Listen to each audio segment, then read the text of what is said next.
Hey house guests, welcome to today's BB15 updates and spoilers. Our house guest of the day is BC Viz X. He's been subscribed to us since 2007 and he wants to know, I get to pick one boy and one girl that I think would make the final two and then who I think would win out of them. So for the boy, I would say McCray because I think he's crafty, and once Amanda's gone eventually, I think he'll be more focused again and totally kick A. And for the girls, I would say Candace because I think she's going to fly under the radar. No one's going to want to waste an HOH on her. So I think she has a good chance to make it really far. And then once you make it to a certain point, if you haven't made a lot of big moves in the game, there's a good chance that someone will try to take you to the final two because then you won't really be a threat to win. So I think Candace could go really far. So, a little more information on the power veto punishments.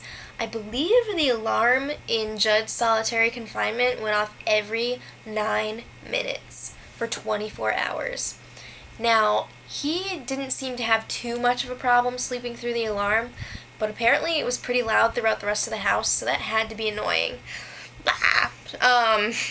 Helen, her thing was that she had an 8 p.m. curfew, so she couldn't talk after 8, she couldn't eat, and she had to wear a sleeping mask from 8 p.m. to 5 a.m. She couldn't get up any earlier than that. It wasn't allowed. Can you please sit down, sir?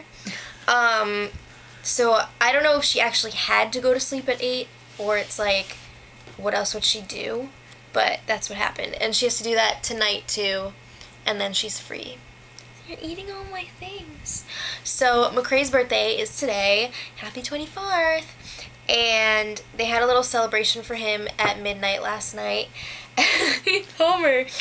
And Amanda basically dressed up like a stripper, her own words, and she was doing this little routine, and seriously though, this cat is love me. And it was a little uncomfortable to watch. So Alyssa drank a little bit too much at the party, as did Amanda, and Alyssa was like, oh, Amanda's kind of chubby. McCray eating whipped cream off of her is kind of gross. And then she was talking about how production hates her, and she was naming production people by name. That would make sense, naming them by name.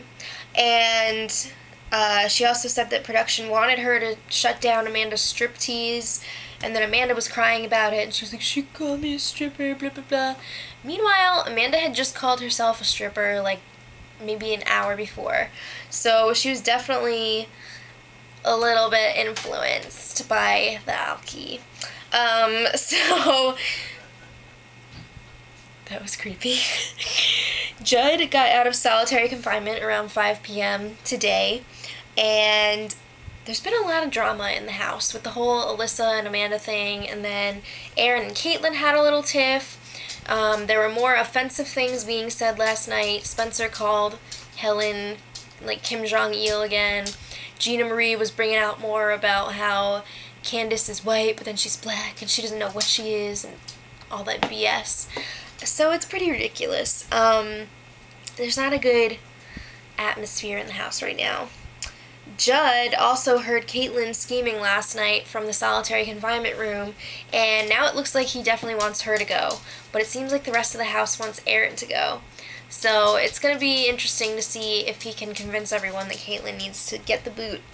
And the power veto ceremony should be tomorrow, and I think it's going to be interesting to see what happens. I don't know who it's going to be. Maybe Gina Marie? I don't know.